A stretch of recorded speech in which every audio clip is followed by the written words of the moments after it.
especially Tahitian Noni, back again. Um,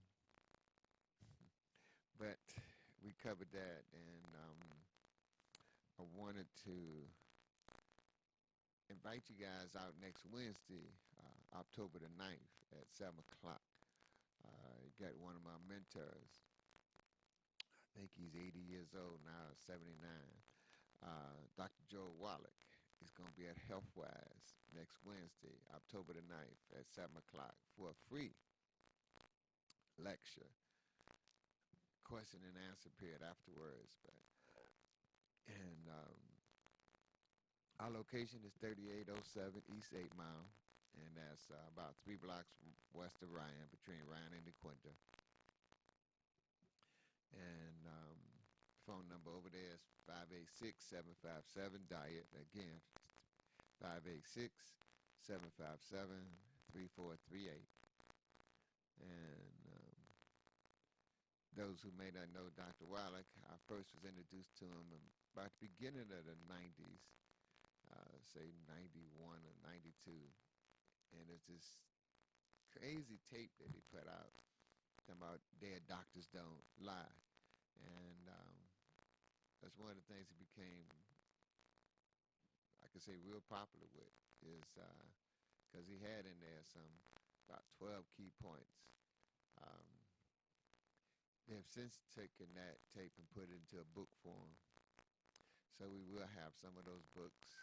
And the tape, which was the cassettes back then, it was like 3.5 hours long, but it was hysterical, but it was so informative and so empowering. And it just was a pivotal time in my life. It just changed my life because it was the answer to so many different things that I was dealing with. One, all diseases is caused by lack of minerals. And these what he have out now, like this plant-derived minerals, each 1 ounce of that has over 600 milligrams of the trace minerals. That's over 19,000 milligrams per bottle. Tremendous source of vitamins, and much higher than what the government recommends. Because the government, they in cahoots with the drug companies, and the drug companies want to sell drugs, make people sick so they can make money. It's interesting when I share that with folks. They already know that. What we're looking for is solutions. Okay. Well, we know that the air is poison, the water is poison, the food is poison, but folks just give up, put it in the back of their mind like nothing we can do about it. But there is. There's plenty of things. A friend of mine sent me this, what is it, messenger message about this guy was talking about how bad the water is and how bad these the drug companies is killing people, particularly black folks. That seems to put people to the white, the brown, and the yellow, and any other color out there. They seem to put them to sleep when they say, well, the target is the black folks. Okay, there's a reason for that, but we get into that later, but at another time. But have this white guy talk about how they're just attacking black folks remind me of the Tuskegee experiment. Okay. And how the government ran that experiment from 1932 to 1972, 40 years. And I think it was Edward Kennedy that put that to a stop. And because he had a whistleblower come to Congress and expose what the government was doing. But this experiment on black folks with syphilis. They had the cure, but they just wanted to see what would happen, like guinea pigs.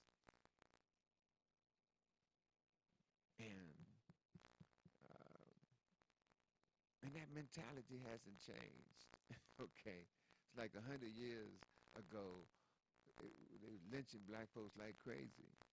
Well, now the lynching is through poisoning of the air, the water, and the food.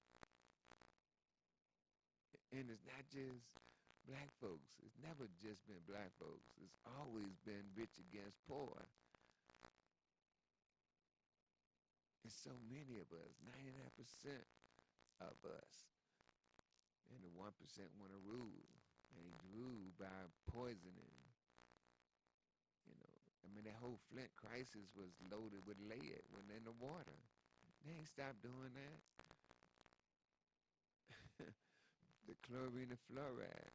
But what can you do? Well, health-wise, we give water away. That's has the plug that we talk about that neutralize the electromagnetic fields through all your electrical currents. Plus, we have the conjure water machine, which has the largest surface of 245 square inches of titanium platinum plates that the water go over to change it from tap water, which is like 10,000 molecules per cluster, extremely hard, loaded with fluorine, chlorine, lead, who knows what else. And then it takes it through a filtering system, and then it goes over these electronic plates that change it from tap water to alkaline water. And it's been shared in the community that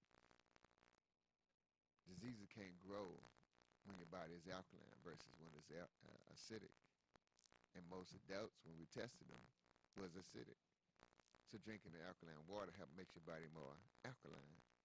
These are what all the reports indicate. And we take that 10,000 molecules per cluster and takes it down to about 70, which is great improvement. But for water to be absorbed on a cellular level, it has to be between 4 and 20 molecules per cluster, based on what Dr. Knowles has told us, Clayton Knowles.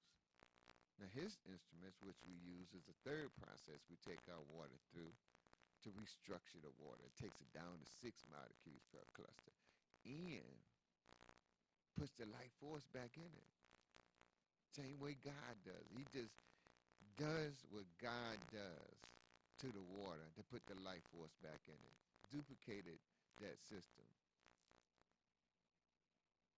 And that when you have that life force in that water, now you can start attacking back the evil forces that they doing to the air, the water, and the food. So there's a way of fighting back. It's involved that knowledge. And what we call applied knowledge. Because, a lot of professors got knowledge, but are they applying it? A lot of us got knowledge, but are we applying it? Well, when Dr. Waller comes next Wednesday at HealthWise at 7 o'clock, it is another environment that you could put yourself in to promote you applying the knowledge.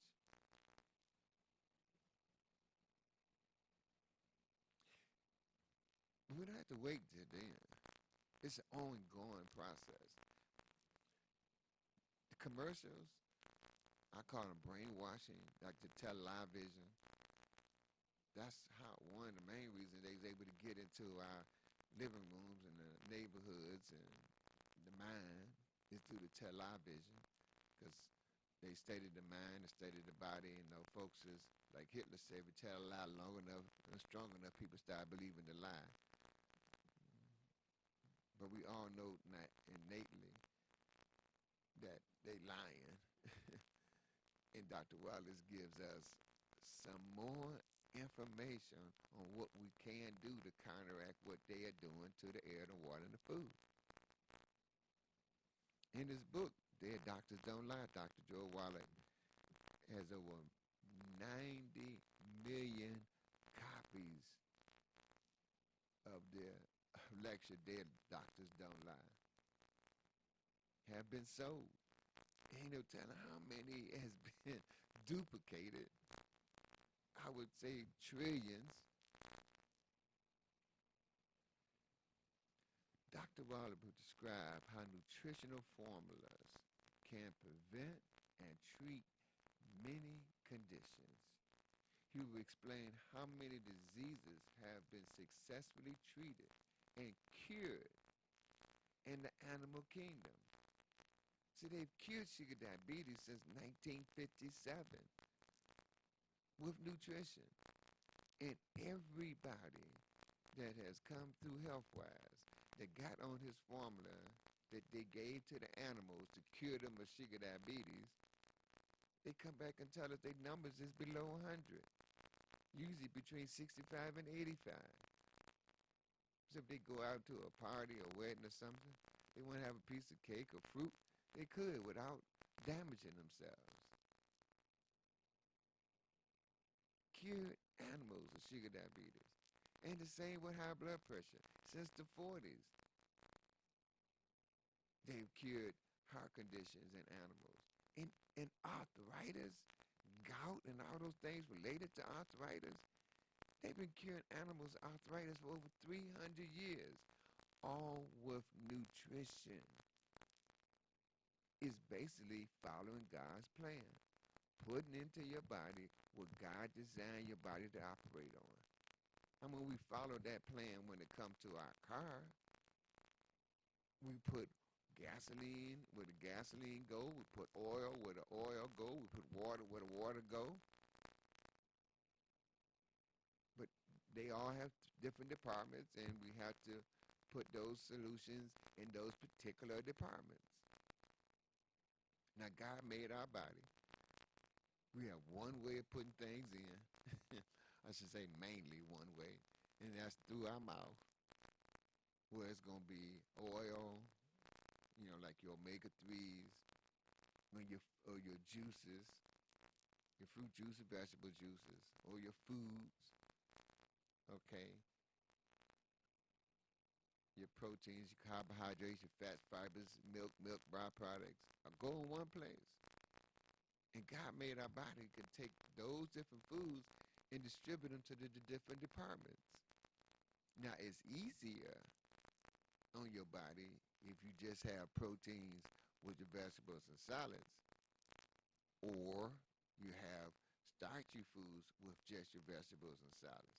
That's easier for your body to break those down and send them to the different departments in your body.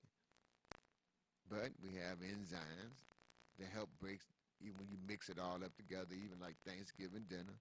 You just have to take maybe 10 enzymes or something like that to help break those foods up so they can go to the design department so they can replace the cells that is dying off or wore out with nutrition.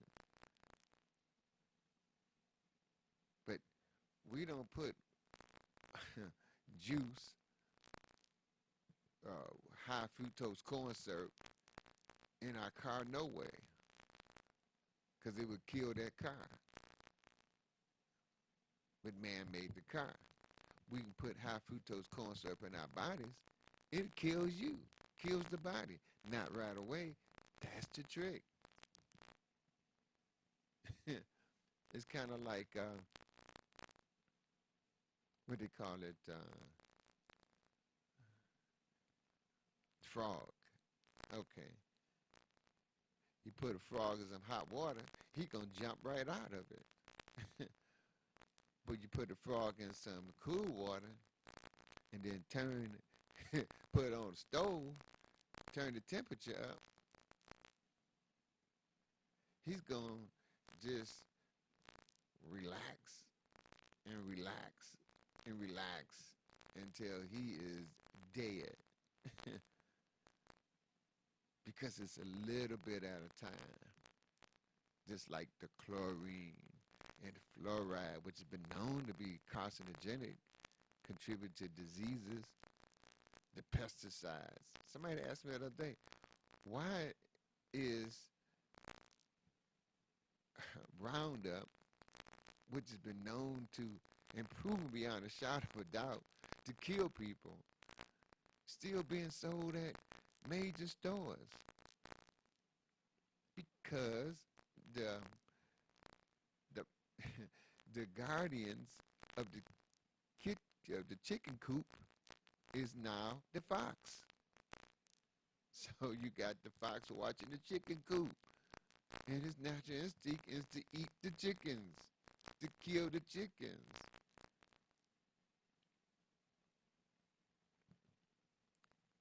Dr. Wallace is a provocative and controversial speaker. So he's going to get into those areas of how the FDA and those people who run that, which is supposed to be looking out for us, well, the top people in that leave the FDA and go work for the drug companies. And then the top people of the drug companies leave there and go work for the FDA. And all of them still got their stock in the drug companies. And it's like the people that own the media. They got stock in the drug companies. So they're not going to tell you anything that's going to mess with that stock, that money. They're going to promote. Even if it matters if you have what you call a collateral damage, like they do in war. Well, that's people dying. If they making money and people dying, which one they going to choose? Killing a few thousand people? Well, we killed a few thousand black folks. And like the guy was talking about in the video, they make a whole lot of money on killing black folks. But they ain't stopping at black folks. They make a whole lot of money killing brown folks and yellow folks and white folks. He continues to travel the world to educate people on the natural and nutritional alternatives. Basically promoting God and God's food. He updates his lecture as conventional medicine. Discovers what veterinarians and farmers have known for many years, for decades, for centuries. Dr. Wallach is a researcher, a scientist, a veterinarian, a teacher, and a naturopathic physician. Recipient of the 2011 Kai's Watts Award for Trace Element Research, and is the author of many books and texts, including Rare Earth, the acclaimed self-help book Let's Play Doctor, Let's Play Herbal Doctor, Dead Doctors Don't Lie, God Bless America, Hell's Kitchen, Black Gene Lies. You know, he did a presentation with Creflo Dollar Church down south. I think it was 500 men. And he was talking about then, when black folks get all these diseases, high blood pressure, sugar diabetes, arthritis, because of their genes. He said that's a lie, because if that was the case, then folks in Africa would have the same conditions, and they don't. It's like the menstrual cycle. Over there, from what I hear, is 1 or 2, maybe 3 days. Over here, it's twice that much. The difference is the standard American diet, what we call the sad diet, the poisonous diet.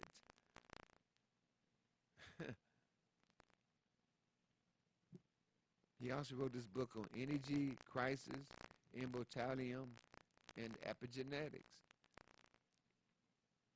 It's not always because of your genes.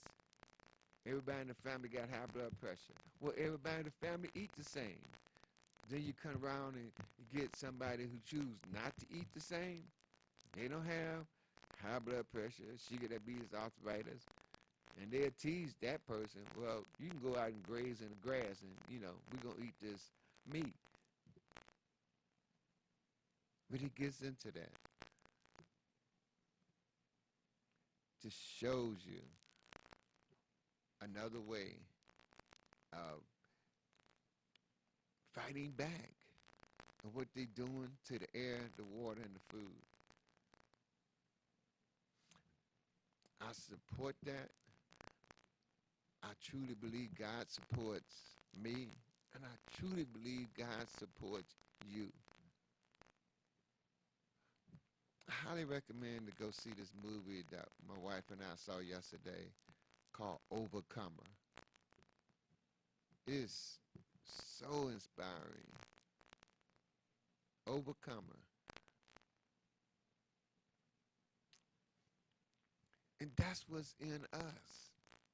The ability to overcome this onslaught of poisoning in the air and the water and the food. We can do it. Many have, and many will, and many want to, but many want to know how to. Well, that's one of the advantages of being in this modern technological age, is that we have the encyclopedia at, in our hands. Any question you have, you can ask Google or other websites to get the information. And the more you study, you'll be able to try things and see for yourself. You can come to HealthWise at 3807, because I've been studying for 50 years. It's amazing to me. It's how these lies could keep on going.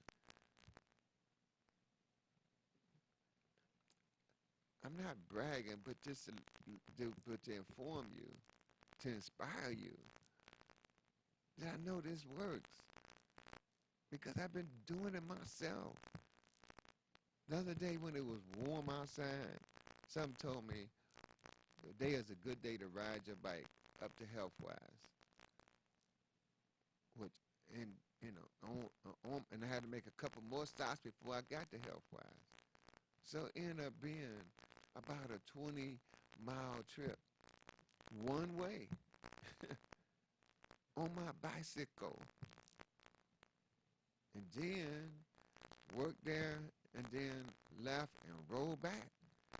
'Cause I didn't take the same route. The only way back was about 15 miles. Just 35 miles on a bicycle at 69 years old.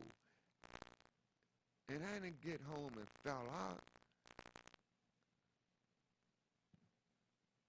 I just went home, bathed, and had some dinner, and just chilled with my wife. And I'm not saying I could say to brag, but to impress upon you that I know as an example that taking your vitamins and your minerals and your trace minerals and your fatty acids and your precursors, your omegas, drinking your water, getting some type of exercise in that you love. Me personally, I love to dance, I love to bike, love to swim. Those make a difference. So hope you come out this Wednesday at 7 o'clock at HealthWise to be in an environment with one person, probably 50-something people that's think like I think, that is doing what we talk about, because I am not the only one.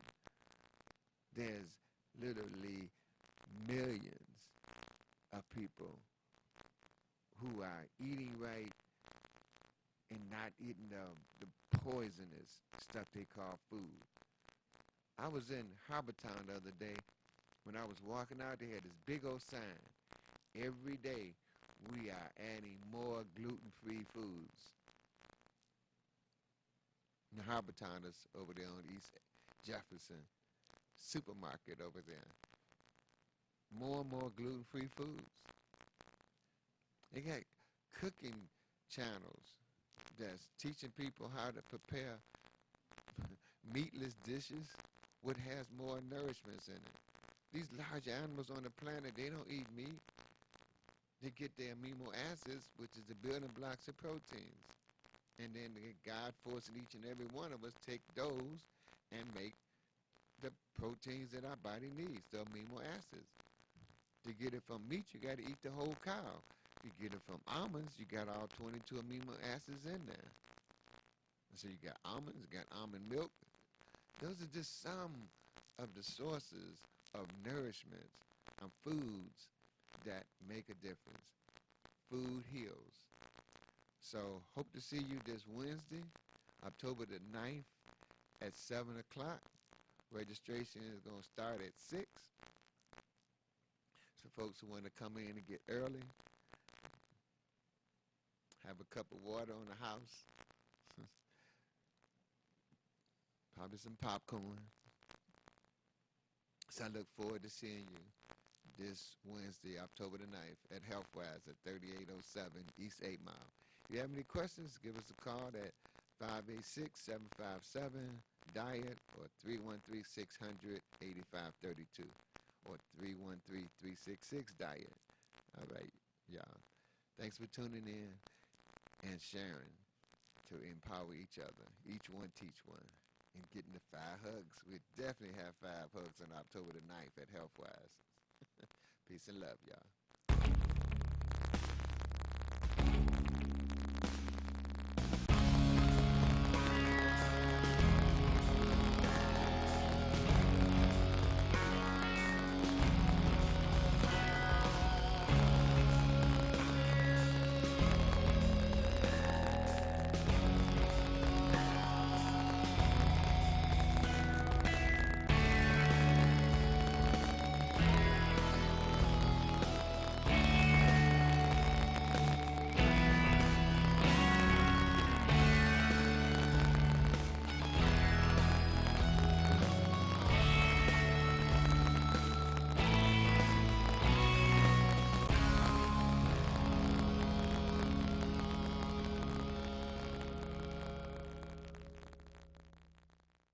You can have your own party on TV. Party with R.J. Watkins and the TV 33 family when you hold your own Facebook watch party.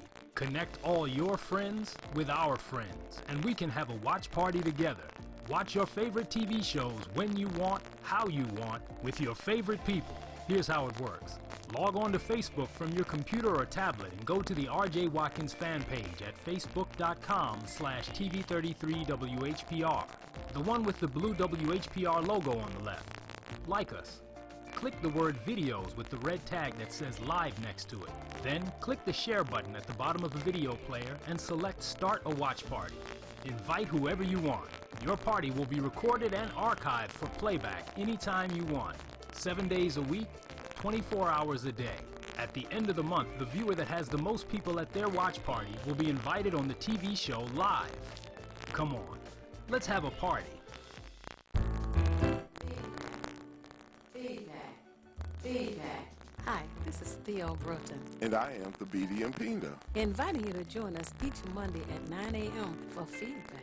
A positive image production by Hood Research. Encourage others to tune in each Monday on Comcast Detroit, Roku, Amazon Fire TV, watch WHPR TV Network anywhere. And take us along with you. Feedback. Wake up, Detroit. I'm Joanne Watson, and this is your wake-up call.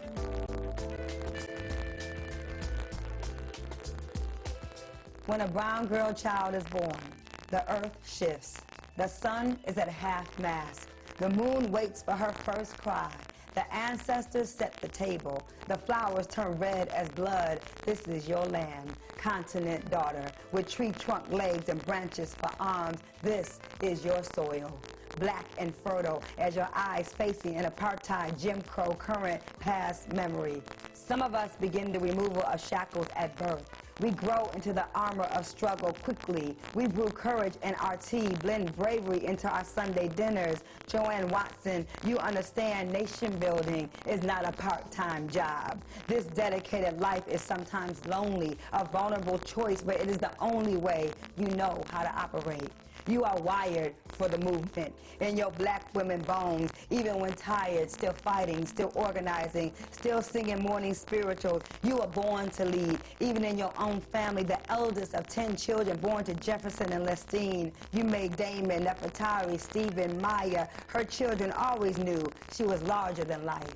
When you are a woman in the movement, you take the children with you on the journey. You bring the babies with you to your college classes. When you travel to Ghana for the first time, it will be with your daughters in tow. When you are a fearless, nationalist thinking mama, mothering never stops with your own babies. 30 godchildren and mentees across the globe. The daughter of a ministering mother is already ordained for good trouble. A seer, a prophetic young student preparing for her lifelong role as servant to her own community. When your purse was snatched in a Farmer Jack parking lot many years ago with your kids' tickets to Run DMC in the purse, you made sure they still got to that concert and even hosted Melly Merrill and the Furious Five in your living room, because queens make it look easy. When you were a single mom, people would tell you what you can't do. Instead, you moved to New York City with all 4 of your C's to do your necessary work with the YWCA, because queens make it look easy. Ghana, Togo, South Africa, where is your heart, Mama Watson? Nurturing spirit, baking melt in your mouth, homemade biscuits. How many hours do you sleep, Warrior Watson, with endless work ethic and blue-collar blood racing through your veins? How do we say thank you for your work, your time, your heart? We know you will never really retire. There is a fire on the path to freedom. There is smoke. There is sacrifice. There are stories of justice, of women, of Tubman, Sojourner, of Angela, Asada, Coretta, and Merle, and Betty, and Queen Mother Moore. Some of us know we are ancient, that our marrow is laced with legacy, that we are here to bring light to our daughters. Sometimes it just takes one woman, a mother, a grandmother, a spitfire, griot, a sister, the only woman to lead the NAACP's largest chapter. She, daughter of the movement, of Rosa, of Irma. She was a birth that gave birth to possibility for other young activists like me, a true D woman, frontline Fatima, Nigerian blood, councilwoman, leader, truth teller, Joanne Watson, social worker, president of the Anti-Clan Network, sister, inspiration, dedicated to the protection of girls and the voices of women wrapped in West African beauty, regal and resilient. Wake up, Detroit. Wake up, South Africa. Wake up, Cuba. Wake up, small business owners. Wake up, White House. Wake up, reparations. Wake up, teachers. Wake up, women. Wake up, schools. Sleeping is not an option when the Honorable Joanne Watson is in the room. Wake up, Detroit. I'm Joanne Watson. This is your wake-up call. We give God all the praise. Only God is worthy to be praised. I don't know about you. I can't let a day go by without praising his name. We praise God, from whom all blessings flow. It is God who made us and not we ourselves. So what else is there to do in the morning time but to praise the Lord, to say thank you, Lord. Hallelujah, Lord. It is good to give thanks unto the Lord, for he is good, and his mercy endures forever. We've entered October. We've entered fully the fall season, and it's a good time to do inventory of the things that we had planned to accomplish in 2019. Go back and check out your to-do list in January. Go back and look at your goals and your objectives. We are complete with many, many months of 2019, and we have October, November, and December to go. 3/4 of this year has gone. Now, 9 months is all it takes to give birth. That's a gestation period. 9 months is the normal tenure for most school seasons. So 9 months is a good time to have accomplished some critical things in 2019, and the remaining months in 2019, we should hit home with a laser-like precision. We should hit it out the park. We should work on our prayer life, work on our affirmation life, work on strengthening ourselves as children of the Most High God, to align ourselves with the good that is already held in store for us. Do you know that you are a blessing? Do you know that you're an heir to God's throne? Do you know and recognize that you did not come here to be a victim? You have power. You have power within. I want you to take some deep breaths this morning. And as you breathe in the air that has come from God, hallelujah, it was God who blew the first breath into man. As you breathe in, inhale opportunity, inhale power, inhale the privilege of carrying out those tasks and those ideas that God has planted as seeds in your divine mind this day. Your creativity has not come from you. Your ideas have not come from you. So the same God that provides the ideas and the thoughts in your divine mind is a God who can help us implement and make those things manifest. Thoughts held in mind produce after their kind. So those thoughts we hold in our minds, then they should be thoughts of good, affirmation. Don't spend your time filling your mind filled with negativity, hostility, anything that is ungodly. Take your mind up to the highest level. When you elevate your mind and dismiss and evict negativity, hostility, those negative thoughts, you rise to another level. All of a sudden, you begin to attract good. All of a sudden, you begin to attract godly people. All of a sudden, you begin to attract a new mindset. New things come into your life, new dimensions, new things unfold. And it's because of the energy surrounding you has changed. So we're in charge of that energy. Nobody can do that for us. Nobody can do that for us. There's somebody wishing and hoping that things will get better. That power to enable your own fortification and multiplication is within you. It is important to start each day taking stock of your blessings, acknowledging all the good that is already in your life. And when we thank God for what is already in our lives that is good, when we acknowledge it, we open the door for more blessings. Have you stopped to say thank you, God, this morning? Have you stopped to acknowledge that you did not have to wake up this morning? Have you thanked God for whatever health you claim today? You ought to say thank you. Whatever wealth you claim today, you ought to say thank you. Whatever your situation is in terms of revenue, thank you. If you have shelter, food, and water, thank you. If you have family, if you have friends that are like family, if you have an opportunity to work and a transportation vehicle to get to work, thank you. If you're in your right mind and you know it, help me now, thank you. If you have the privilege of having a contractual position, thank you. If you are self-employed, if you own your own business, if you're an entrepreneur, if you're making things happen by your own energy, by your own output, thank you. God bless the child that's got his own. It is good. It is good to give thanks unto the Lord, for he is good and the author of good. And because God is so good, we want to start off every day saying, thank you, God.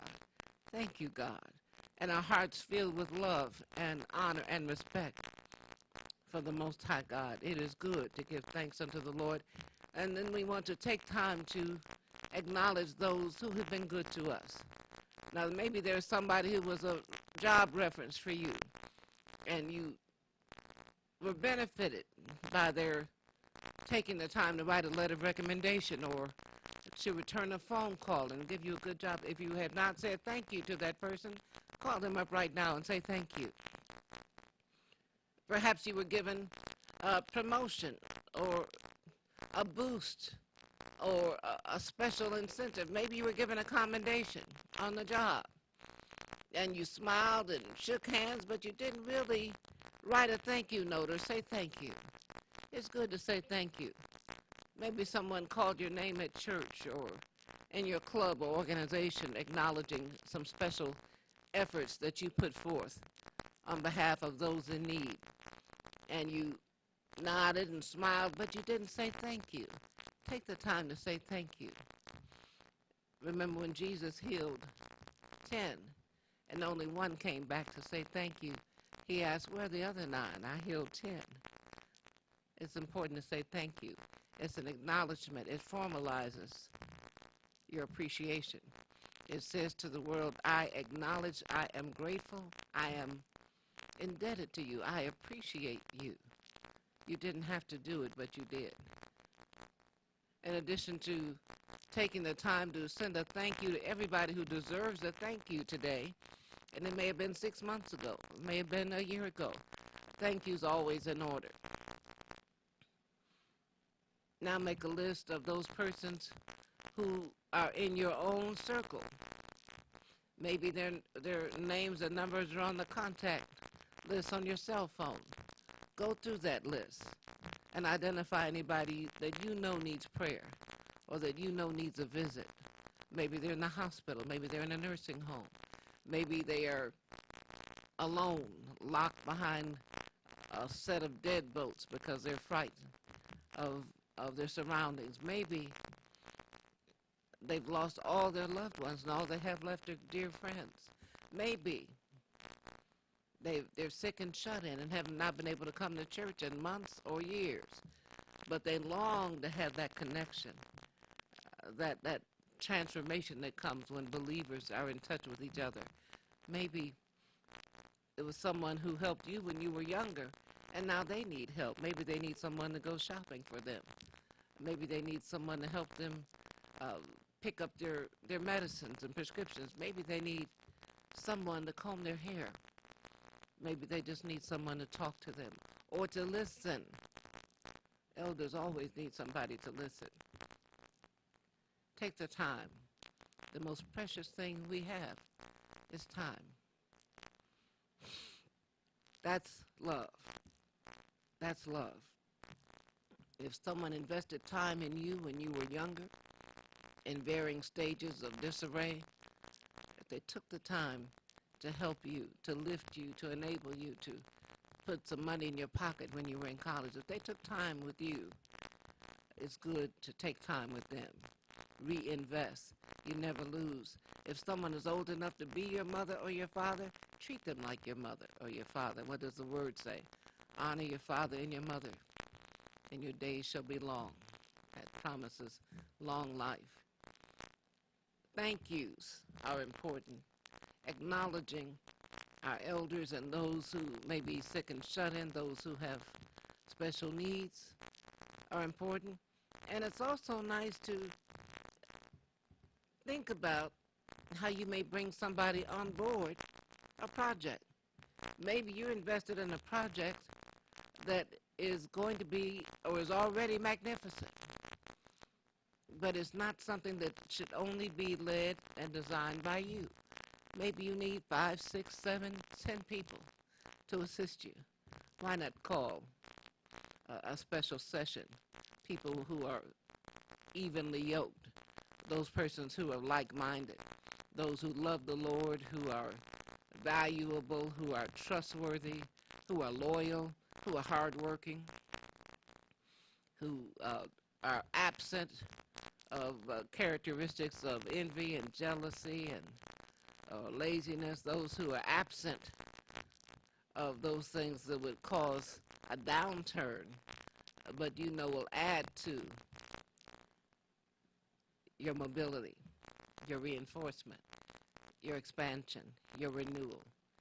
Invite those persons to come on board.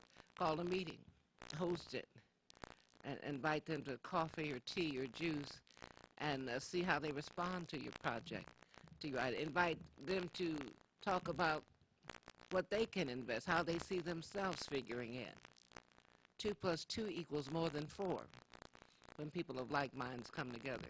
It is good to connect and to grow and to enable somebody else's dream to come true, not just yours. When we move outside of ourselves, then our paradigm becomes bolder, it becomes more enhanced, and it becomes a blessing unto the community, broad enough to make a difference and to transform. You have something within you that nobody else can do. There is something unique about you. There is something that is divinely different about you, because all of us were made different, and everybody has different gifts. Everyone has different opportunities to serve. Everybody has been given different skills. Everyone has a different kind of button that can be pushed inside of them that creates a fire that will generate miracles. There's something in you that's a gift that can transform your life and other lives right now. We just have to affirm it. We have to see it. A creator, my maker. Create in me a brighter and deeper understanding. Creator, my maker. Create in me a more divine level of appreciation. Creator, my maker. Create in me deeper insight on how to love and how to forgive. Creator, my maker. Create in me a richer opportunity to serve and to give back. Creator, my maker. Create in me a wonderful opportunity to provide special harmony and friendship to those around me. Creator, my maker. Help me to give more. Help me to share more. Creator, my maker, help me to become an excellent receiver. Creator, my maker, provide in me the perception to go beyond my comfort zone, to go beyond the circle of people I already know, to go beyond those who are already connected with me. Creator, my maker, jet fuel me into a new paradigm, into new opportunities to change, new opportunities to grow, new opportunities to encourage and to promote, empower. Creator, my maker, create in me humility. Creator, my maker, we ask that you receive these petitions, honor these petitions, fulfill these petitions with the belief that we hold in our hearts, with the same faith that we've invested in you. We ask you to make these requests manifest on this day. And we promise to give you all the praise. You alone are worthy to be praised. Amen. Praising God and honoring God and praying to God and meditating is an important thing to do first thing in the morning. As you meditate, you take deep breaths and you release those breaths slowly. Take several deep breaths, release those breaths slowly, and then you empty your mind of yourself. Empty your mind of all things that are not purely godly, that are not sanctified, that are not holy. Empty your mind of those things so that you have a clear landscape ready to receive the fruits of this day. The fruits of this day, so that you can have a rich harvest by the end of the day. Receive those fruits that the Lord will plant. How will you know? Just be still. Just be still. Allow yourself silent time. And say to the Lord silently, here I am, Lord. Use me.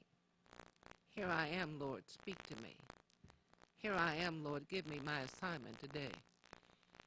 There are many scriptures that can help get your mind ready for that silent prayer and that meditation. Psalms 91 is a great one.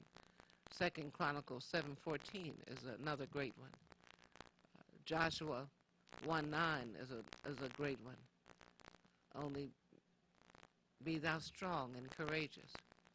If my people, which are called by my name, shall humble themselves and pray, and seek my face, and turn from their wicked ways, then will I hear from heaven, forgive their sin, and heal their land. It's important for us to take the time to go into that secret place that's discussed in Psalms 91. He that dwelleth in the secret place of the Most High shall abide in the shadow of the Almighty. We want to dwell in the secret place of the Most High. And to take time every day Not every now and then, every day. Just like we're breathing every day. We have the energy that is provided by the Most High God every day to move around, to think, to engage. And because we are blessed every day, we ought to say thank you every day. We ought to pray every day. We should meditate every day. We're not looking for any time off from praising God. We're not trying to have any vacation from our connection with the Almighty. As long as we are here, we have work to do. As long as we are here, we are to journey and represent and be ambassadors for Christ. As long as we're here, and as good as God has been to us, we should run to praise Him. We should run to honor and to glorify His name. Bless the Lord, O my soul, and all that is within me. Bless your holy name. Bless the Lord, O my soul, and all that is within me. Bless your holy name. We certainly want to invite you to worship with us, meditate with us, pray with us, sing with us at the Westside Unity Church every Sunday morning at 11 a.m. That's 4727 Joy Road between Dexter and Grand River. Westside Unity Church believes in affirmation, founded by the great Reverend Dr. Ruth N. Mosley, magnificent woman of God, who'll be turning 90 in March 2020. Praise God for reaching that wonderful milestone. We also want to invite anyone interested in an old-fashioned tea to come to tea on Saturday, October 5th at 12 noon. Same place, 4727 Joy Road, and you will have an opportunity to connect with others who are going to be gathering for a festive afternoon tea. There will be a great music, wonderful home-cooked tea, sandwiches, and special delicacies, and of course there will be tea on fine china. Y'all ought to come. Please come and share with us on this Saturday, October 5th at 12 noon. And we certainly want to invite you on this Sunday to join us for Sunday morning worship at 11 a.m. And every Sunday, you are invited to be a part of our worship experience. It is good to be connected with those who are believers. It is good to be connected with those who can get a prayer through and to know somebody's praying for you. We have a blessing circle in which every single member is involved in that blessing circle, and we lift up prayers and we lift each other up every Sunday.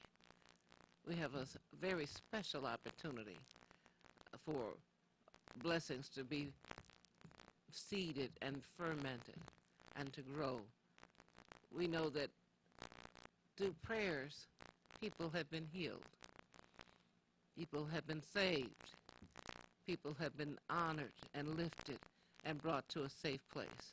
We're not here to make it on our own or to do it by ourselves. We ought to be connected.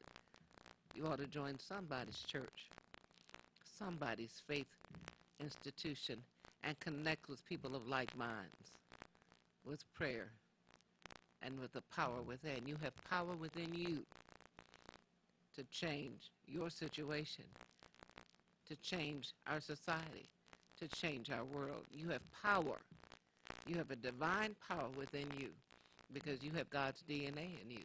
The same DNA that created the heavens and the earth and that created all living things created us. We've been made in His image and His likeness. And just as one drop of the Atlantic Ocean, one drop, has the same DNA as the entire body of water, we are one drop of the Most High. We are one drop. And as that drop, we have power. We have divine power. As a man, as a woman thinketh, so is he, so is she. We have the power to enrich, to enjoy, to empower, to rise higher than you ever imagined you could. That power is within you. That power is within you, and there's power in the spoken word. There's power in your thought. There's power inside of you. Why don't you unleash that power today? Why don't you connect today? Why not take advantage of the fact that we have this day? We don't know about tomorrow or next week or next month or next year. We know about today. We have this moment. Don't let this moment slip through your fingers. Don't let this moment become something you put on the back burner. Don't let that idea that has been planted in your divine mind get cobwebs while you wait for somebody to help you with it. If God gave you the idea, he'll give you the resources to actualize it, to make it real. All you have to do is to be still and ask for deliverance, ask for the instruction, ask for the direction, and when necessary, ask for the correction. Take that time today to strengthen and solidify your relationship with the one who made all of us. Take that time, and you'll be glad you did. It is good to give thanks unto the Lord, for he is good, and his mercy endureth forever. You know, to everything there is a season and a time for every purpose under the heavens. To everything there is a season and a time for every purpose under the heavens. This may be your season. This may be your season. You don't want to sleep through it. You don't want to procrastinate. Procrastination is the enemy of time. Somebody has a big task that they're supposed to be working on right now, but they're procrastinating, doing something else, or doing nothing. Complete your assignment. Complete your assignment. Work on your objectives. Work on your to-do list and be able to cross something off. Work while it is still day, while the time is still nigh. Work while you have the energy. Work while you have the provision. Work and fulfill God's plan for you. We thank God, and we certainly want to thank R.J. Watkins, who's at Watkins and Watkins Broadcasting. He'd love to hear from you. 160 Victor in Highland Park, 48203. You ought to send him a donation and a letter telling him how much you enjoy the programming on WHPR. We thank you for being a part of our wake-up call, and we give God all the praise, all the praise. Only God is worthy to be praised. Wake up, Detroit. These new rappers, they need to start paying homage to what created and what made you want to be what you are today. Well, let's switch over. Let's go. Turbulence.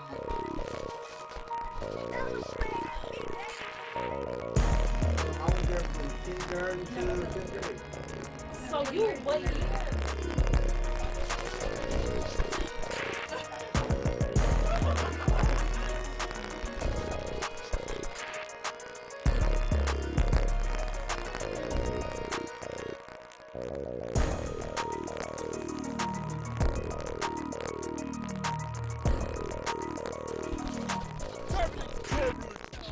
Being in prison changed your life. You got to the book. You didn't want to go back. To be able to meet people from different countries enriches our lives. Wayne County gave me so much. My degree, who I am. The college supports you to grow. They have the different campuses. I'm like, I can try this. Makrit Shunga, Ethiopia. Sandra Gonzalez, Mexico. Arminalda Carrick, Bosnia. Javed Khan, Bangladesh. Go to Wayne County. They will find your path and you will know what to do next.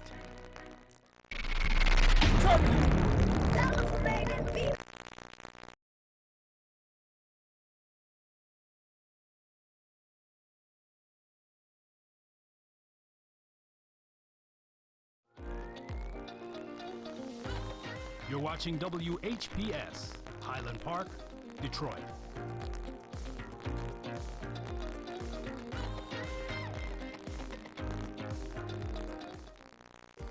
The views and opinions expressed on the following show are not necessarily the views and opinions of WHPS, its affiliates, management, or sponsors.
Great amazing morning to you. Rise and shine up and at 'em. We're back. Just had to change a little bit of the format today. You know, I wanted to talk about something a little different. So everyone is so accommodating to me because this is like news flash, breaking news, Flint water crisis. Everyone stop the presses. Callers, I see you. I'm about to get to you. Just stop the presses. Just stop the presses. I am appalled. I am appalled. We should all be appalled. This is utterly ridiculous. And I have to, please, everyone who's in Flint, I'm asking you all, please forgive me. Please. Dr. Bell, everyone who tunes in to this wonderful TV station, WHPS TV 33, or however you watch us on Comcast 90, or live stream, or Roku, or however you reach us, please, my apologies. My sincerest apologies. I was so busy in my life that I literally forgot about Flint. And I'm going to be honest. I forgot about Flint because I, of course, take for granted that when I turn on my water's running. My water, in my mind, has no contaminants in it and the like, and I'm just moseying along about my way. But you know what? It hit me.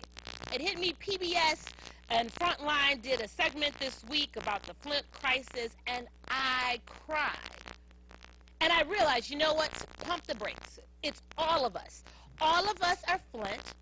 Until we make it right in Flint, it will not be right anywhere else. And the truth of the matter is, secretly, there are 11 other cities that are dealing with the same crisis. We're going to go through that on today.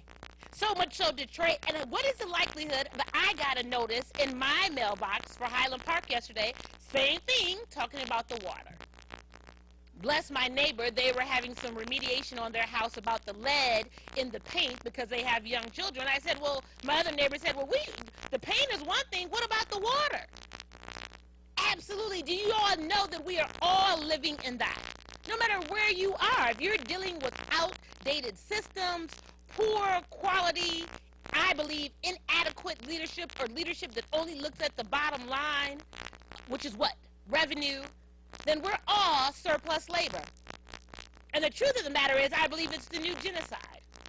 Just in Baltimore the other day, they had a whole surge of water main break downtown. They talked about gasoline leaks and the like, but it was sewage flowing down the streets of the downtown. And people were walking in it. What is happening? Leadership, you need to tell me what is going on.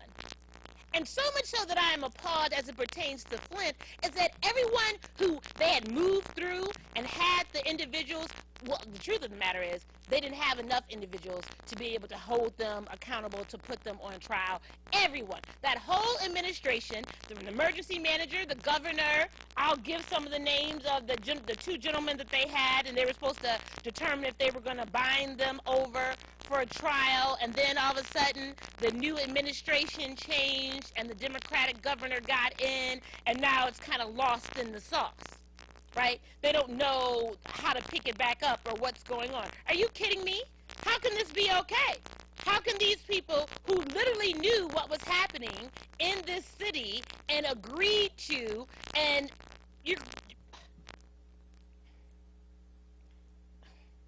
seriously, I can't do it. I'm totally appalled.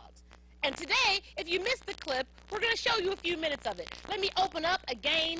Our title for today is Don't Forget About Flint. The truth of the matter is that we are all Flint. And let me give us our opening quote from Howard Zinn. He's an American historian, a playwright, and socialist thinker. He was a chair of history and social sciences department at Spelman College. He's a political science professor at Boston University. And he stated, and I quote, "Historically, the most terrible thing, war, genocide, and slavery have resulted from, not from disobedience, but from obedience." Let me give that one more again. Historically, the most terrible thing, war, genocide, and slavery have resulted not from disobedience, but from obedience. I believe that this is a new form of genocide. I don't understand how we are in this billion, trillion-dollar space called America, and we can't get the water systems right. Specifically, when we pay for water. There have been conversations that people say, well, the water should be free. Absolutely, it should be, but since we're paying for it, and you still have Flint residents paying for it, and you still have, out of these 11 other cities that we're going to get into, still paying for their water. HP still paying for their water. Detroit still paying for their water. But you have faucets in school systems because the pipes are outdated and the systems haven't been adjusted and things haven't been switched over, that the people are the casualties. The children are the casualties. And then, of course, you see what births of that, Legionella. And people have died in Flint from Legionnaire's disease. States cases that they identified as pneumonia, but really was Legionella. And folks have died. So if indeed you didn't get a viewing, were able to watch the hour segment on PBS and Frontline, I'm going to give you a few minutes of it. Just indulge us today, if you will, please. Let's take a look. PBS Frontline, Flint water crisis. Where people paid attention to a community that just used common sense and knew water shouldn't be brown and rusted. State officials say their testing shows lead in the water. With the crisis building, the governor ordered the city to stop using the Flint River and return to Detroit water. Within months, Snyder and his top officials would address the Legionnaire's outbreak. An aide to the governor called an environmental engineering professor at Wayne State University. He said that the governor was about to go on stage to announce Legionnaire's disease outbreak, and he wanted to know whether or not I could determine if the change in water supply was the cause of Legionnaire's disease. And I basically told him that I thought I could pull together a team to look at this, but that I would have to make some calls. And he said, no, the governor's going on in like 15 minutes. I need an answer in 15 minutes. Well, thank you for coming today. I'm going to share information that has been shared with the healthcare community in the past, but hasn't really been put out to the public. Over the course of 2014 and 2015, we saw a spike in Legionnaire's disease. I believe the numbers for the preceding years before 2014, we had 6 cases, 11 cases, 13 cases, and 8 cases. In 2014, we had 45 cases. And then in 2015, there were 42 cases. I've been writing about Flint water for more than a year, and I never heard anything about Legionnaire's disease until the governor went on TV that day. Thank you. The Republican governor was joined by the state's top health officials, Nick Lyon, and the chief medical executive, Dr. Eden Wells. Most of the time when it's going to manifest is as a pneumonia. This pneumonia would not, they say, we can't conclude that the water was the source of Legionnaire's disease in this outbreak. And DHS cannot conclude that this increase is related to water switch due to the lack of clinical isolates during the time period, and because not all the cases had exposure to the city of Flint water. Well, let's ask the question, what would be necessary in order to make that link? They should have tested the water. This is part of our efforts to be transparent and share information as quickly as possible as we can with the public. At the press conference, no one mentioned that the CDC had urged a full investigation 8 months earlier.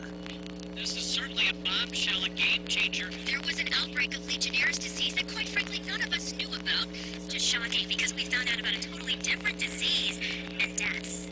Within weeks, Michigan's Republican Attorney General announced he was appointing a special counsel to lead a criminal investigation into the water crisis. I'm announcing today that Todd Flood, a tough former Wayne County prosecutor, will be joining me and working with me in an investigation to determine what Michigan laws, if any, may have been broken in the Flint water crisis.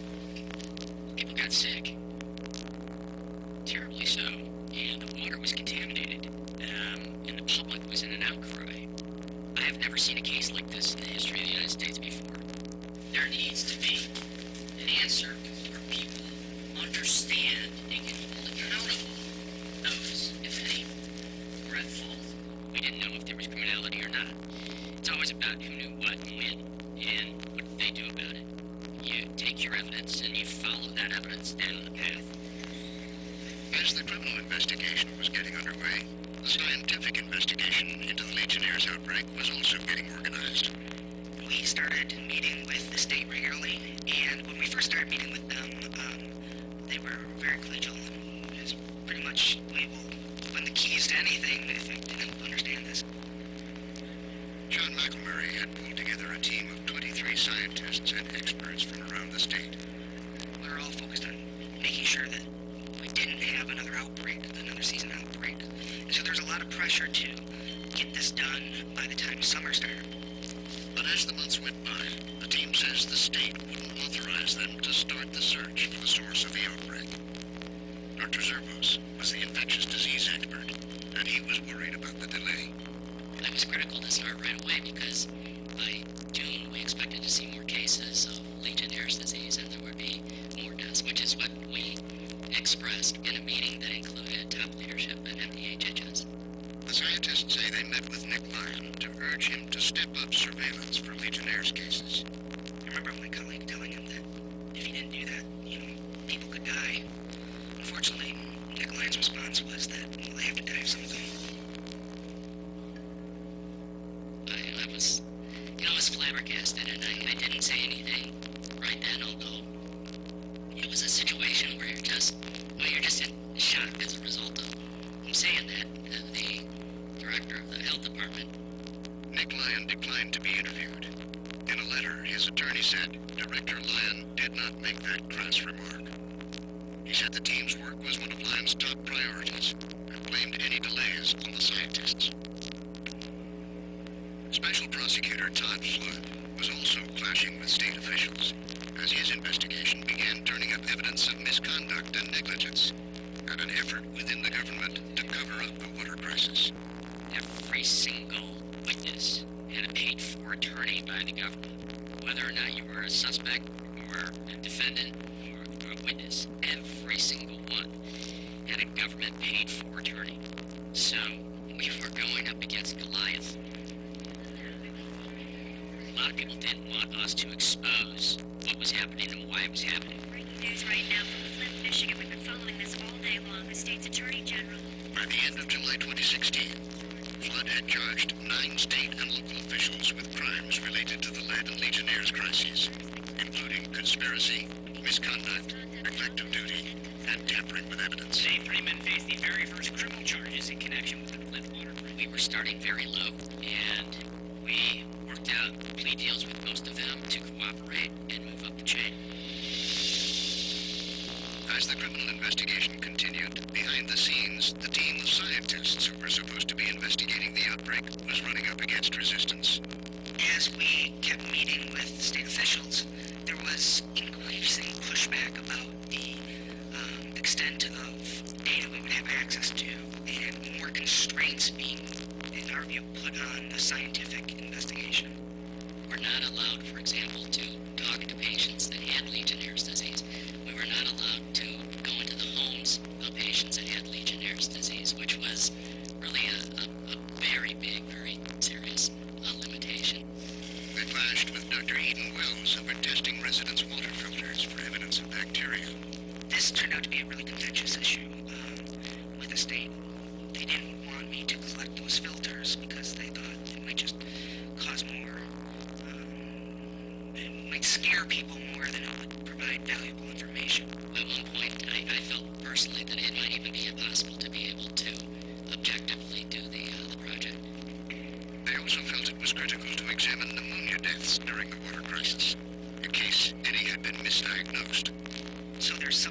diagnoses of Legionnaire's disease that are not necessarily diagnosed as Legionnaire's disease, but just diagnosed as pneumonia. Okay, so did you guys look into pneumonia tests? Ultimately, that was one thing that we weren't allowed access to. It was deemed as beyond the scope of what they wanted us to look into. But as time went on, I came to realize that maybe their interest in understanding things wasn't the same as my interest in understanding things, and that there were potential liabilities to the state and to the people I was talking with. Dr. Wells declined to comment. Nick Lyon's attorney denied the health department had blocked the scientist's requests and told us Lyon was simply trying to ensure the state was funding necessary and appropriate research. With the scientists and state at odds, Frontline was doing the pneumonia research that McElmurray and his colleagues were seeking. I kind of tasked myself to kind of just start looking through the electronic death record system at the clerk's office, because the only place to start, the only evidence you can find is pneumonia deaths. So I started looking in the time frame to switch to the Flint River. I recognize you, man. All right.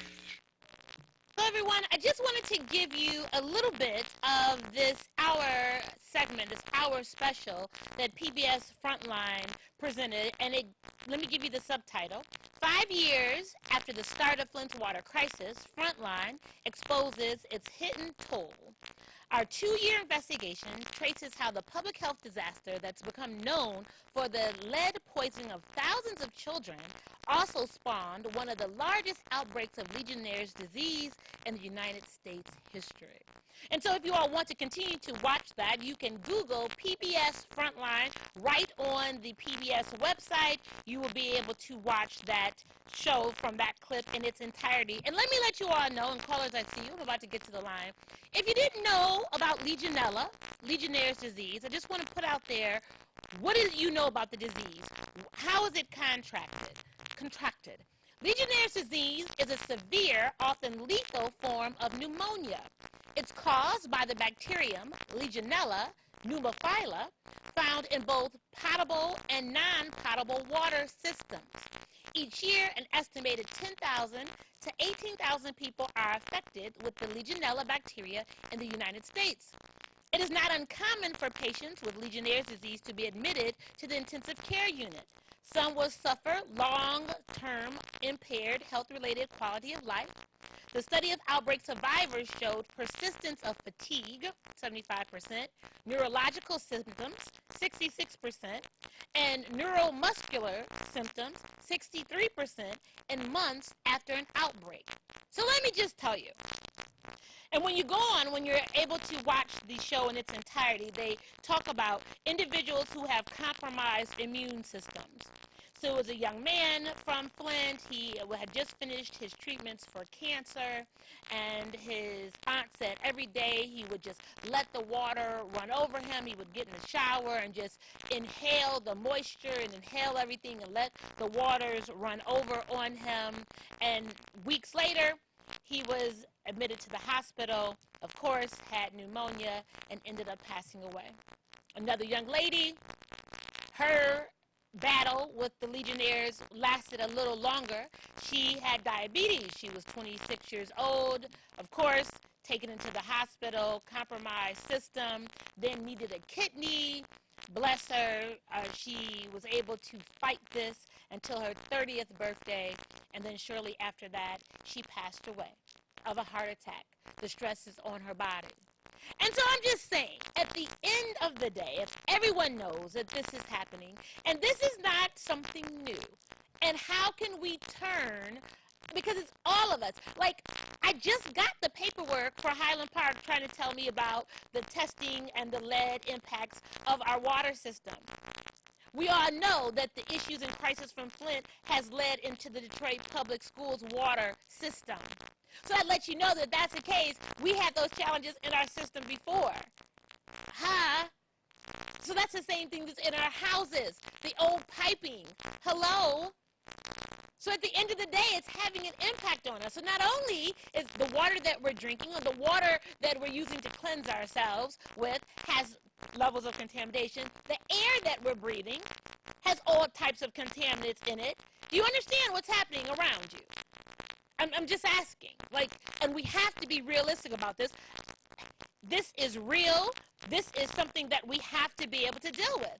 And at the end of the day, maybe you don't get it. Maybe you just say, oh, well, it's just us. And callers, I apologize. You can call back. Let me just let you know, it's not just us. There are 11 other cities right now that are dealing with issues of water crisis, impacts of water. Let me give those to you because I don't want you to think that, oh, we're just this isolated space and that's not what it is and this is the challenges that we're having. That's not what it is. It's happening all across this United States of America and probably in places that don't even know how to recognize it yet to be able to put it on the books and say that it's a health issue or it's a hazard, it's a crisis. Let me give you the other 11 states, and I'm getting to it, so y'all have patience, because you know me, I have data. I'm going to make sure that I have the correct data. So I have about 30 pages of research. So they identify it as, this is through Business Insider, 11 cities with the worst tap water in the United States. Their intro bullet points are millions of people are exposed to unsafe drinking water every year in the United States. Industrial towns like Pittsburgh and Detroit have discovered unsafe levels of lead in their water, which has led to permanent brain damage in children. It also leads to what? Behavioral issues, inability to focus. And then you wonder why children are having problems in school, okay? Other cities are reeling from the aftermath of chemical spills, which have released toxic substances into their main water supplies. Did you know that? Let me give you some of those cities. Well, Pittsburgh. Callers, I'm going to the lines. Let me give a call. Pittsburgh, Milwaukee, of course, Flint, Newark, New Jersey, Washington, D.C., Brady, Texas, Baltimore, Dos Palos, California, Charleston, West Virginia, Newburgh, in upstate New York. We're not alone. We are Flint. Thanks for your patience. Great morning to you. Good morning, Queen. Good morning, King. You know, excellent subject. And we don't talk about this enough. No. But it goes back to depopulation. Yes. It's been going on for years. But the problem is not them. The problem is us. You know, it's really us because it ain't like we haven't heard, but it falls on deaf ear when it comes in our ears or whatever. We really don't want to believe this is happening. And like you say, they have surveyed. People have went out their way to do the research and give us the information, but we reject it because we really don't want to believe that they are trying to kill us. Yet long we was held, understand, as subhuman, as property for almost 400 years. And then we still, it's difficult for us to believe someone is trying to kill us. Yes. You know, you're talking about, like you said, through the air quality of air is different than in certain areas. It's totally different. Yes. They have proven that. Yes. It's documented. Yes. When you talk about vaccines, vaccines in the black community is totally different than what you would find in Jewish communities or whatever. The mercury base, they don't even use mercury base in those areas or whatever. But in our area, they use base, which is thousands of times worse than lead itself. And we continue to believe, understand, that these people, understand, are going to change. Yeah. And because we intermingle with those who we may come in contact, they are ignorant of what's going on themselves. Sure. And so even when you think about even the food, they are taking the food that comes in these desert areas or whatever, black cities, black communities, and they're actually putting a chemical on the food that actually destroys the zinc that are in those properties, minerals or whatever. They're destroying the zinc. And it's actually feminizing our young men or whatever. Yeah. We don't want to believe that. Well, stay there for a minute, King. We don't want to believe that, Queen. Stay there for a minute, King. And I want you all to listen because a couple points that he made, I want us to really look at the realities of it. And all the callers I see, so I'm going to get to everyone. Think about it. Just stay with the food. So, if our fish are swimming in contaminated areas, right? Or even if you say that they're being raised or, farm raised, but you are giving them the water that has the contaminants, so that's what they're using to grow off of, right? So then we're going to then eat that fish. Or the vegetables that are being watered and taken care of are being nourished with those contaminated waters, then we're going to what? Eat those vegetables. Like, do you understand the cycle?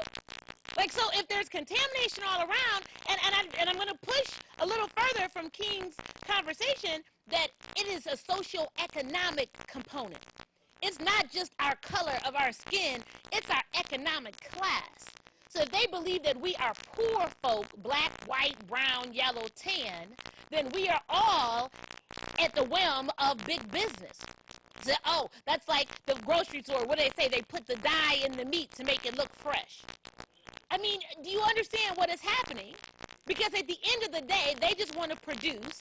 They give us products because they know, specifically from a store perspective, in inner cities and urban areas and even rural, they don't have the access to a lot of things. And so what you get is what it is.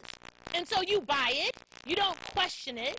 And to your point, King, the truth of the matter is I don't even think we think through it. I don't think that we think that. I just don't even think we focus on that. We're so busy with trying to live day to day. I think the simple things that we take for granted, like we take for granted that, I'm supposed to have fresh water. I'm supposed to have clean air. But specifically those of us who are in Detroit, you should know better. If you look at, remember, deep southwest area, they've always had issues with the air. And everyone who still stays in that area, how many percentage of people have asthma? How many individuals have problems with breathing? And they still stay in that area. There are generations of people who've grown up in that area. They know about all the pollutants that are coming out from the factories and with incinerators, whatever it is that's down in that southwest area, and people still stay there. And I don't know why they wouldn't move. They don't even think about it. But you understand what I'm saying? Like, it's such a bigger conversation to what you're saying. It's so deep that we don't know how to save ourselves.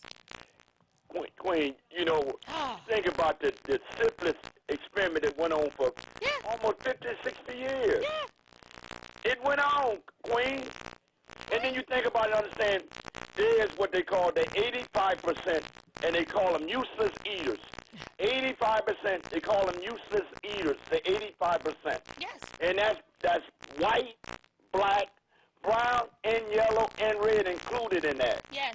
And so it's a small group that is behind all of this, Queen. It's a small group. And they know that their time is up, and they know that the masses are waking up. The white, black, brown, and yellow, and red are beginning to wake up to the game that's been played. Yeah. And so they are all out using all of their weapons, the food, the water, the air, the medicine.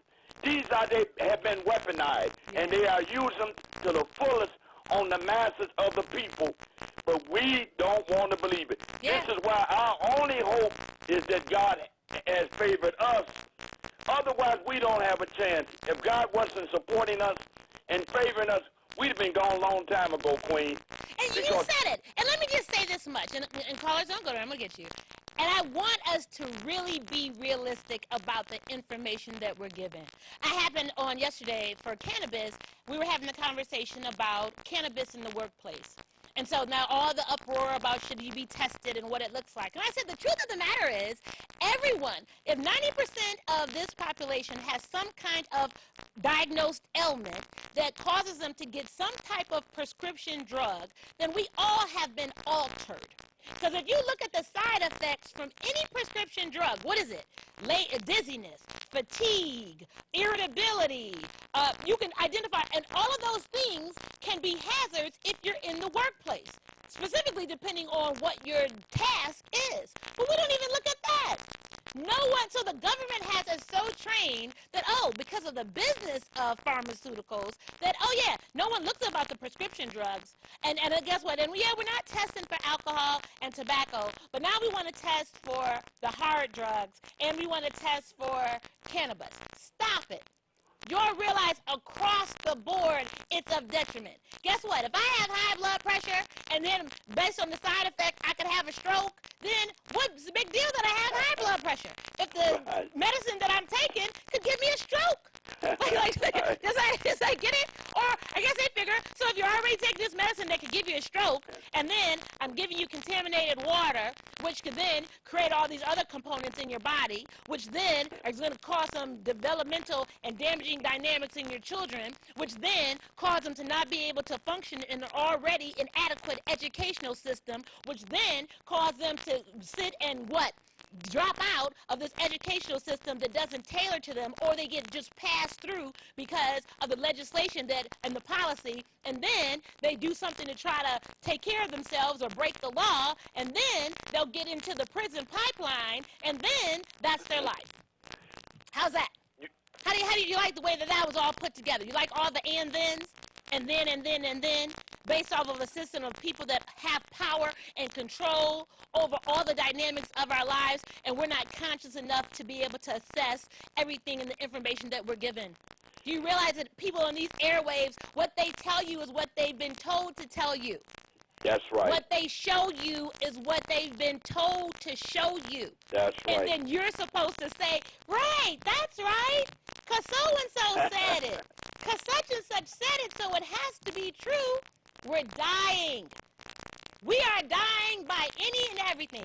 And the bigger reason of why we're dying is lack of information, the right information, and knowing how to take action. King, I appreciate you. Let me say this to you, Queen. Sure. Now, with the air's quality, I was in a certain area yesterday, and it affected my breathing. Yes.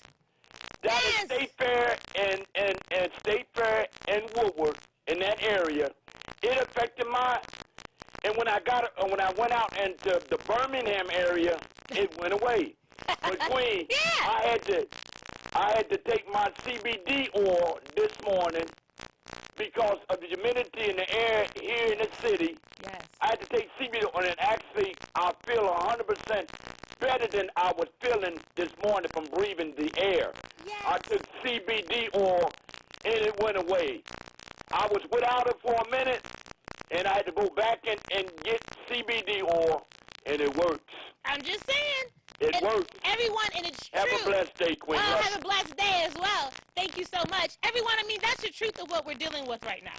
Don't be removed in thinking that certain things don't just happen in certain areas. And we all used to joke about it. That's why you all said when it was a whole thing of white flight out of the inner cities, because they knew that black folks were moving in, and they felt that it was going to tear down the value, change the school system and all the like, so they moved out to the suburbs. And then the first thing we were able to do when we came up with a few means, what do we say? Oh, it's better schools in the suburbs. It's a better quality of life in the suburbs because people of color weren't in the suburbs. You get it? But that was across the board. It's true. Let me go to the line. Thanks for your patience. Good morning to you. Happy Monday. Happy Thursday. Thursday. Happy Thursday. But the blind loyalty is a social-psychological disorder that many of us practice.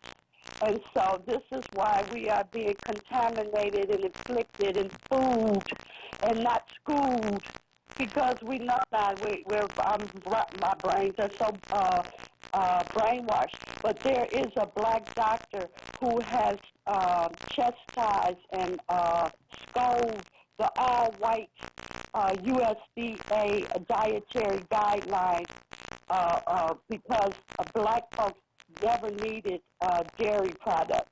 And I've been stopped drinking milk. They done told you, oh, milk brings the body good, the bones and all that kind of stuff. Black folks aren't supposed to consume the dairy. But you can't tell us nothing because they have already trained us religiously, psychologically, economically, tell you what you can and can't eat.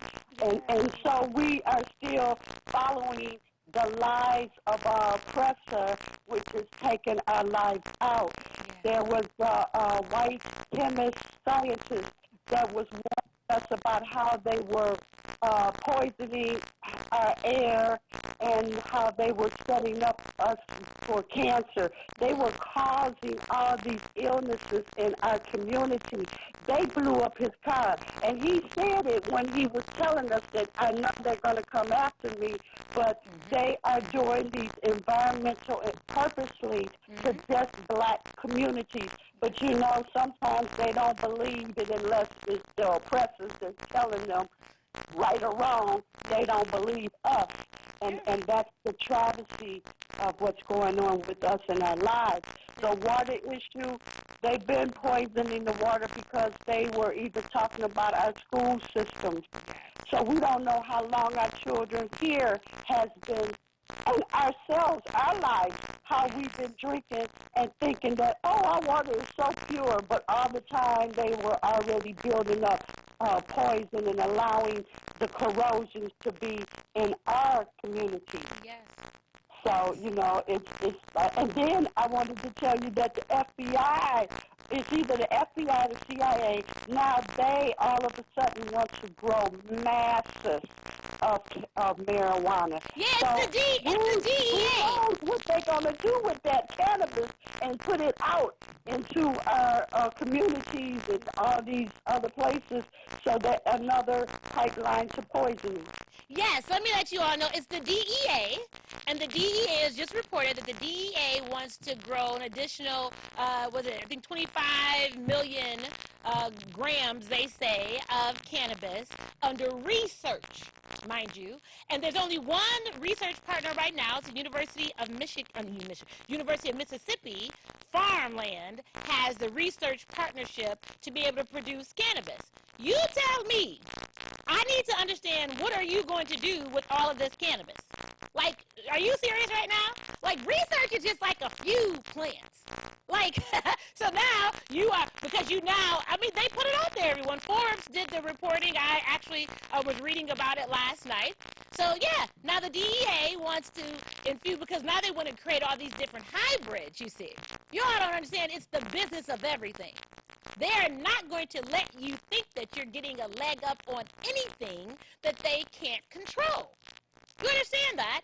So now we don't have to worry about trying to go and get the plants from all the other places. We don't have to deal with deals with Mexico, and they're talking about the cartels and all those places. We're going to do and produce all of that right here. How's that? Yeah. But again, if you don't remove yourself from your environment and realize that there is so much more out here that you need to be paying attention to, then you will think that the only thing that's happening is that in your little world. And it has an impact on you.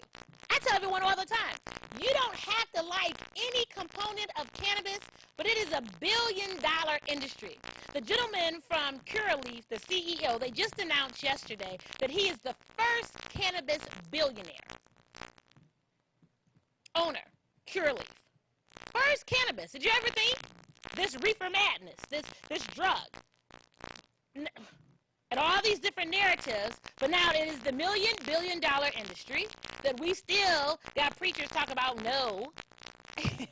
You don't even want to come out here and get the people's records expunged. And on that note, National Expungement Week is coming up.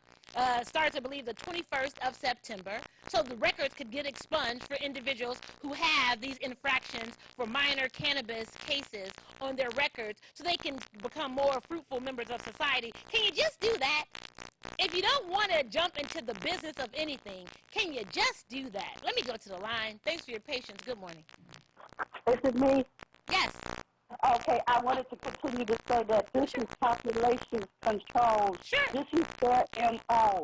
And y'all better believe they got to get rid of billions of people in order to keep the control. The very few that controls everything and everybody, they are trying to kill billions of people. Sure. Because you're looked at, like he said, useless eaters.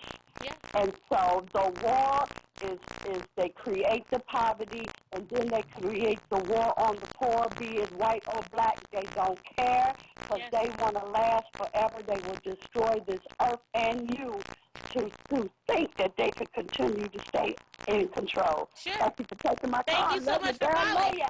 I mean, she hit it on the head. And I mean, just think about it across the border. And you don't have to be killed to be dead.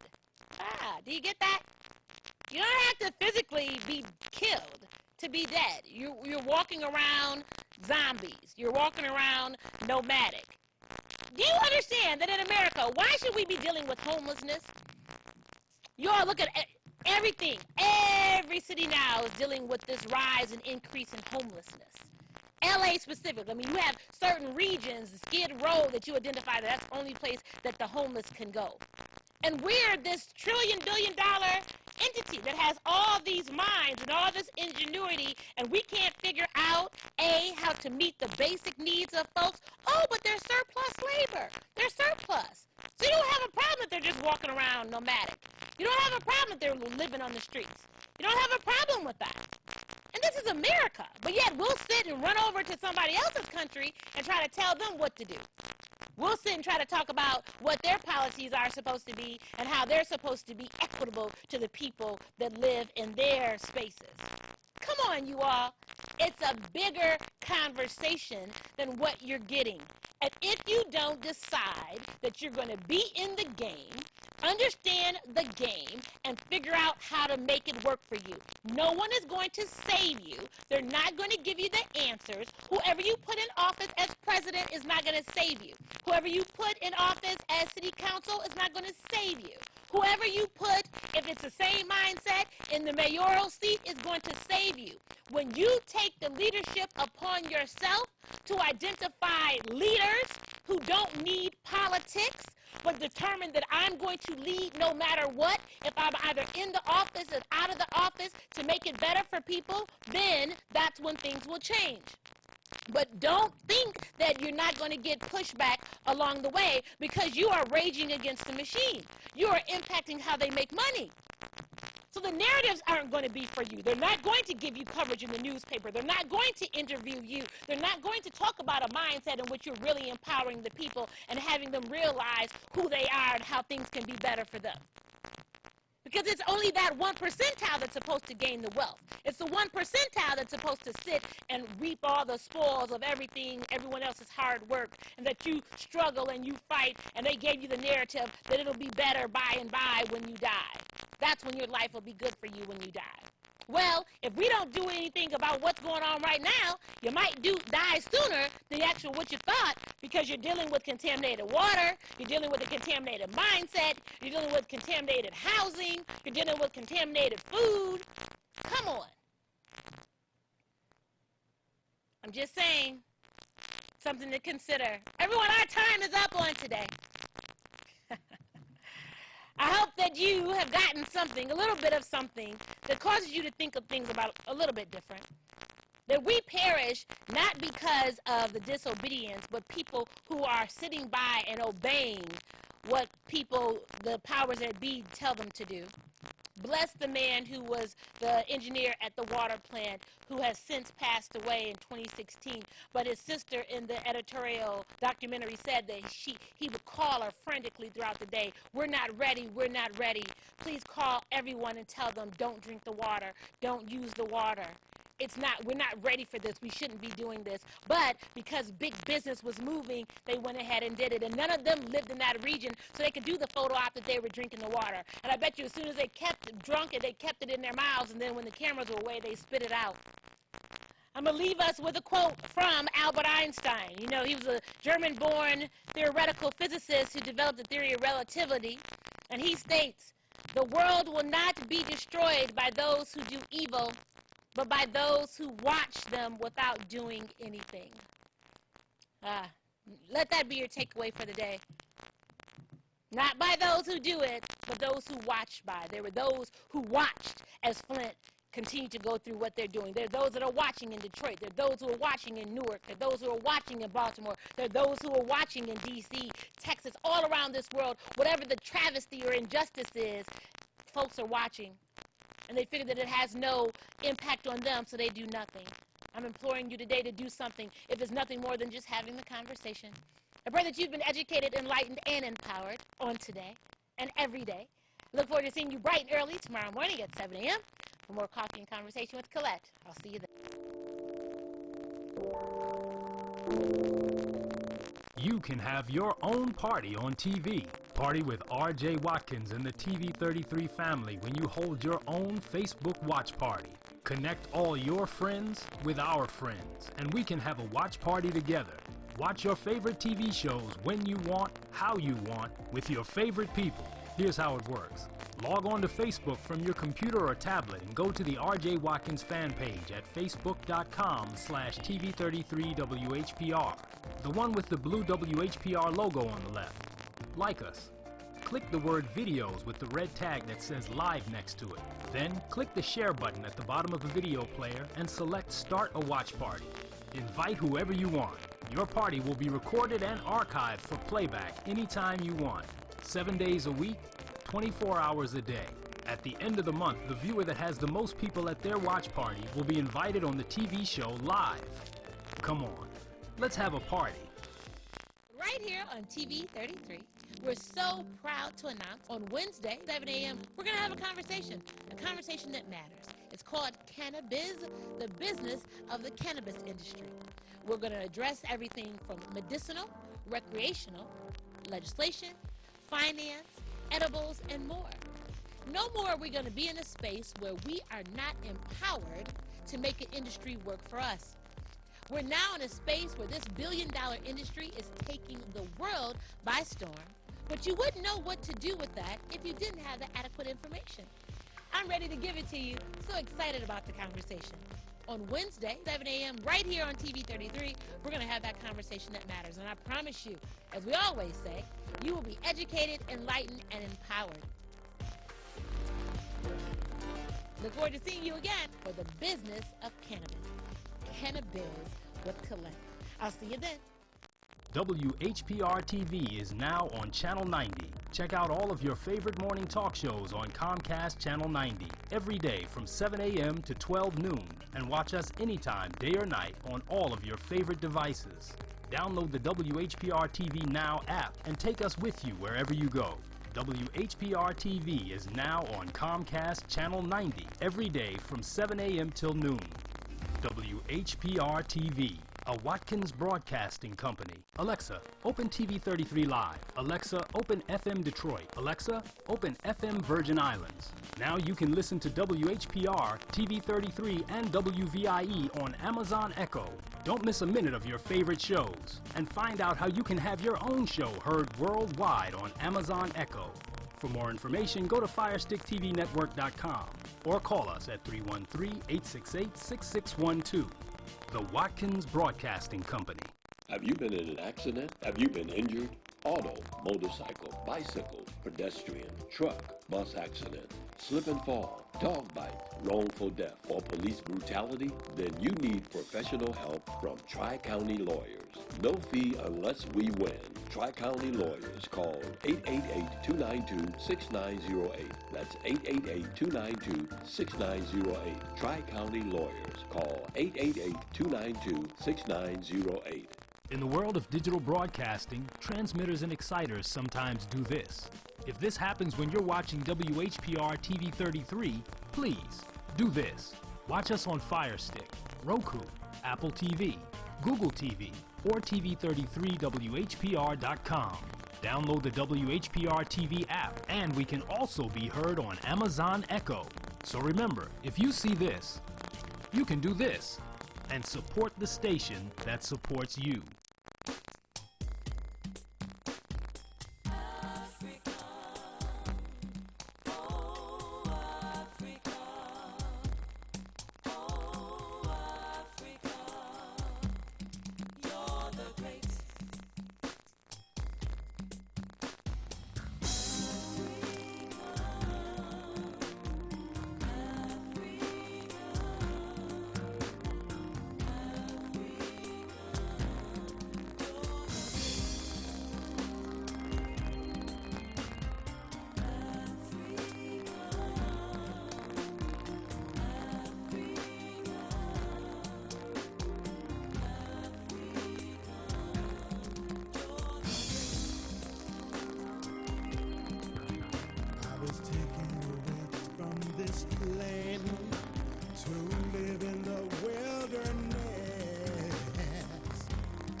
the wicked west.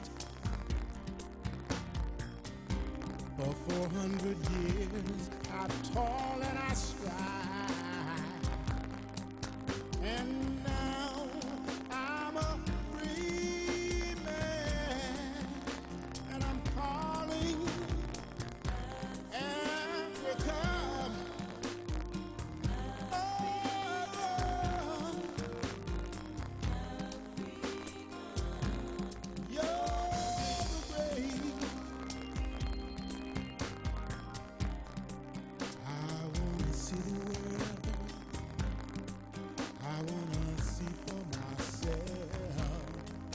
Just where I came from.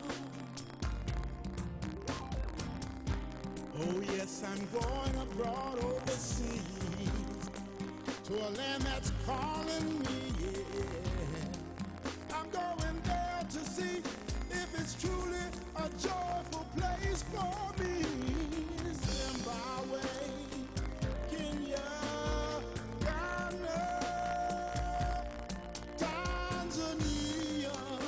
Nigeria, South Africa, the jungle's in my blood, the mother